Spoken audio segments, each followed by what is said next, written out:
busy chatting with each other. After all, they have a lot to discuss with their old friends, many of whom are meeting each other after a whole year. Swami Vivekananda walks in to meet them. Hello, dear children. How are you all today? We're good, Swami. I'm so happy to come back.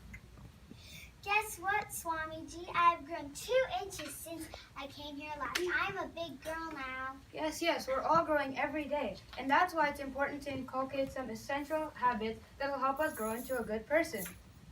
Let me guess, we are supposed to eat healthy and not junk food, right? Very true. But it is more important to feed healthy food to our mind than just to our body. Can you tell me some habits that'll help us grow into a good person? To do my homework on time. Yes, doing your homework on time is very, very essential. Hard work and dedication is a key to achieving anything you need to do in life. I've heard that you've been hearing stories from the Mahabharata. Let me tell you some more. Yay!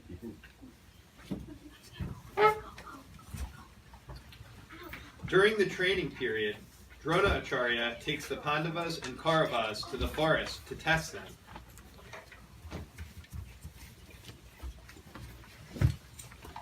Suddenly, a hunter boy approaches Drona Acharya and reverentially bows before him. Drona is surprised. Who are you, my boy, and what do you want? Sir, I am Ekalavya, the son of the chief of the Nishada tribe hunters of the forests of Hastinapur. I'm expected to become a great archer and hunter, and I deeply wish to learn from you and you only. Please teach me in this art. You say you're of the Nishada tribe, which would make you a boy of lower caste than Kshatriya. I teach Hastinapur's princes, and I am a Brahmin. I am sorry, but I cannot accept to teach anyone who is a lower caste than Kshatriya or Brahmin. Ekalavya is deeply saddened by this response, although he was not completely surprised. As he walked back to his tribe, he pondered over the situation. Dronacharya may not be able to let me learn with the princes, but that can't stop me from learning from him. I will create a small idol of him and pray and work in front of the idol, and I hope I will learn. Ekalavya feels much better with this solution that brewed up in his head, and goes back and makes a small mud statue of the teacher. Every day, for years, he worships the statue as the person itself, and diligently works on his skill. Now, back at the Gurukul of Dronacharyas, Surprise test. I want to test you all based on the lessons so far. I want you to shoot this wooden bird, but before you take aim, please tell me what you see.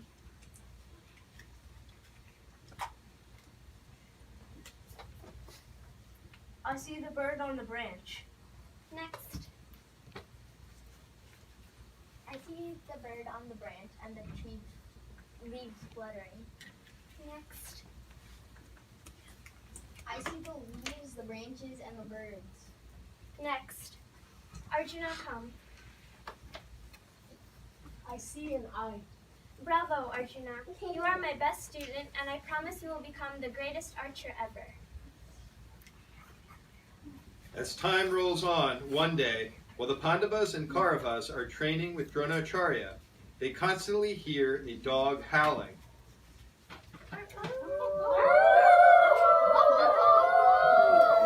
After a while, the howling stops, but they see a dog approach their camp with 7 arrows in its mouth, such that the dog cannot bark. The young princes and Drona alike are stunned by what they see, as Drona notices that all 7 arrows are from the same quiver, and that one has to be exceptionally skillful to achieve this feat without even hurting the dog. Drona gets very curious to find out who did this and follows the directions from where the dog came.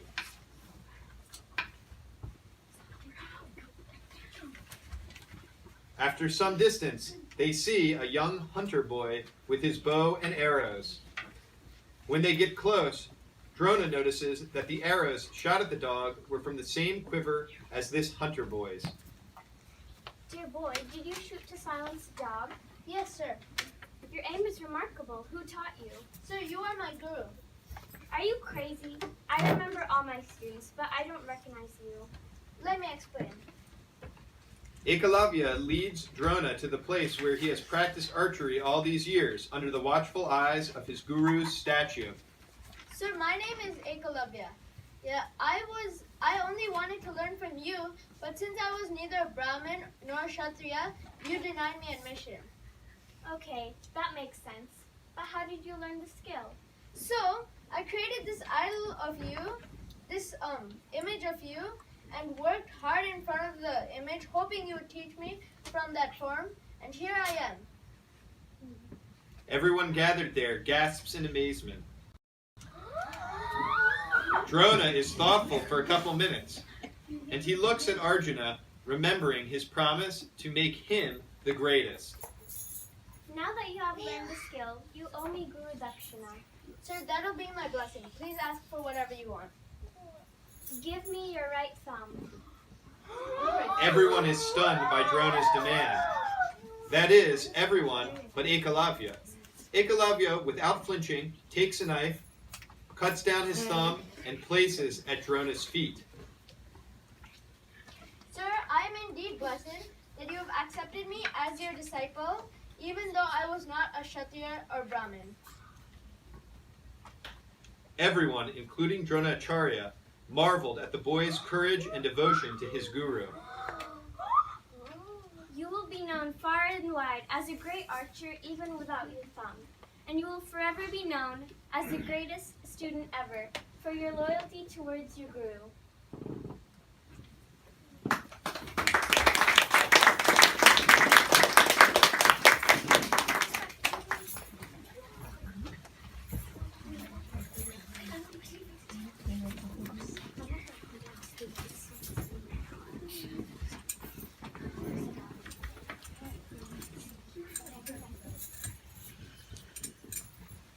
Ekalavya is the epitome of hard work, dedication, faith, and obedience, my children.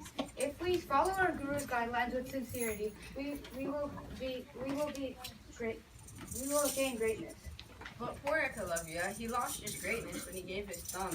Drona may have stripped Ekalavya of becoming the greatest archer, but by giving up his ability, he indeed became the greatest archer. Do you think we'd talk about Ekalavya with this much reverence if this had not happened back then? He would be one among the many great warriors of the Mahabharata.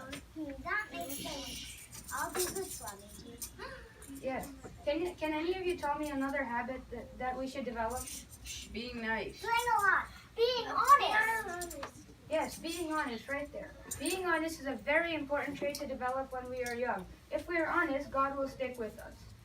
But yesterday my friend told me that he was honest about eating an extra ice cream, and that didn't go well at all. Being honest is not enough. You need to be brave to be honest. If you're brave, being honest does not mean that you won't have difficulties. It just means that despite all those difficulties, you will still win at the end.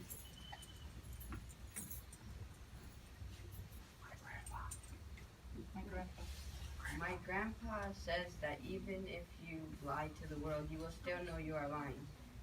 You cannot lie to your own conscience. Yes, lying is like a heavy monkey sitting on your back and pulling your hair. If you are honest, you don't have to think much because the truth does not change. Let me tell you a story of Sahadeva.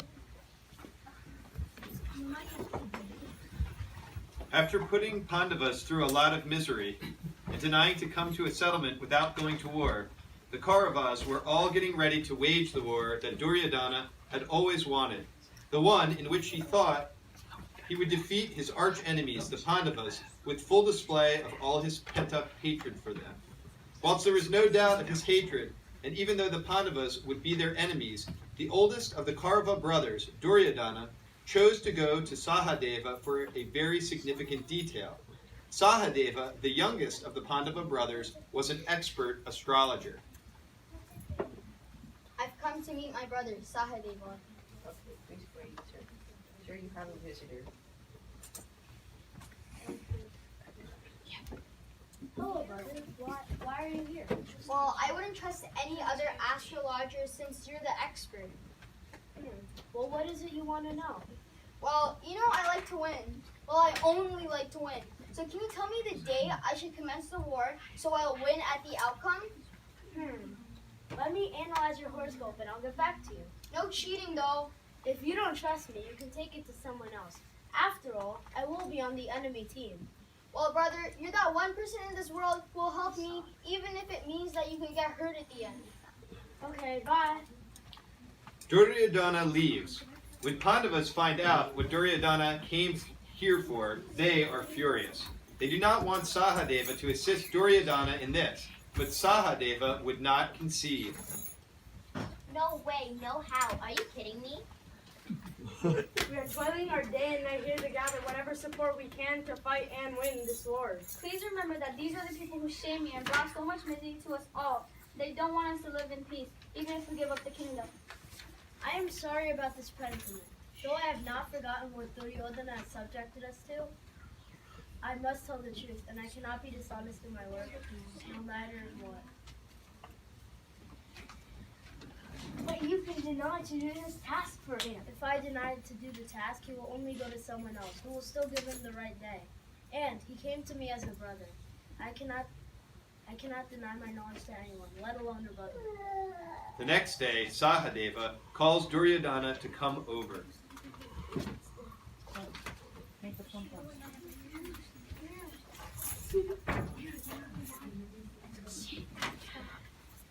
Hello, Duryodhana. Hello. The special detail for you is ready. Come immediately. Okay, I'll be there soon. Pandava brothers are obviously furious at Sahadeva, so they do the one thing they can think of. Meet Krishna and tell him what had happened. Duryodhana, the most auspicious day for you to commence your war on will be the new moon, the upcoming Amavasya. Awesome, thanks, brother. Bye. Pandava brothers are obviously furious at Sahadeva, so they do the one thing they can think of. Meet Krishna and tell him what had happened.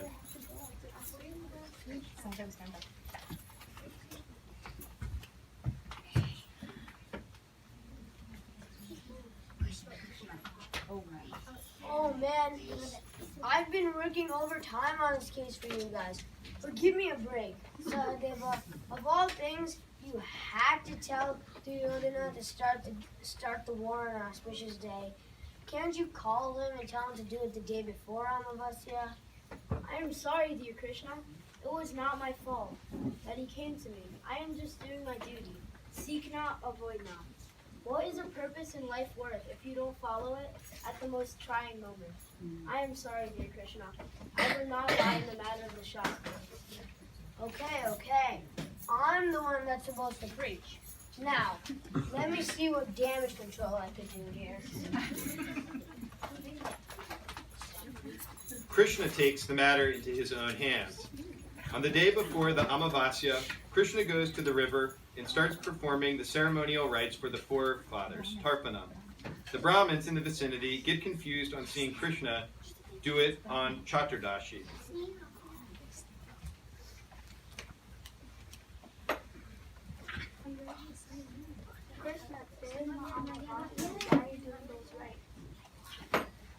Krishna does not respond, but quietly continues to do the rites.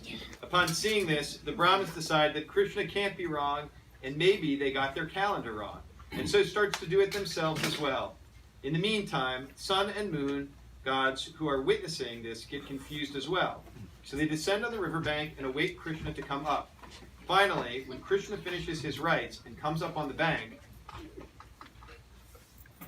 Namaskar, dear Krishna. Do you care to explain what confusion you got into? I opened up the lace calendar to the frame. We verified our calendars, and Amavasya is only tomorrow. Why did you start the viral wave of Amavasya rites to be done today? Isn't it today? What is Amavasya, by the way? When the sun and moon align with the earth, so the moon between the sun and earth. Perfecto. Look at us now. We're all in perfect formation. No one ever gives me credit for what I do. I was doing the right thing. sun and moon are left perplexed, but in a position where they can't refute Krishna, as he technically is correct. So with that day being Amavasya, Kauravas are unable to start the war on their preferred day.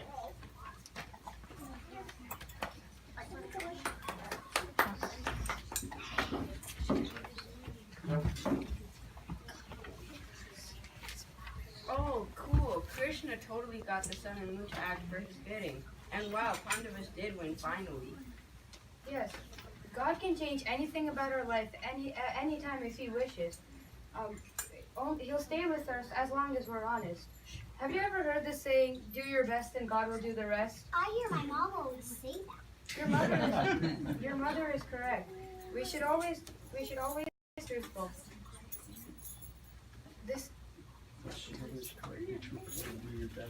Yes, your mother is correct. Be truthful and do your best. This is the best student life one could lead. Arise, awake. Stop not till the ball is reached. Da, da, da, da, da.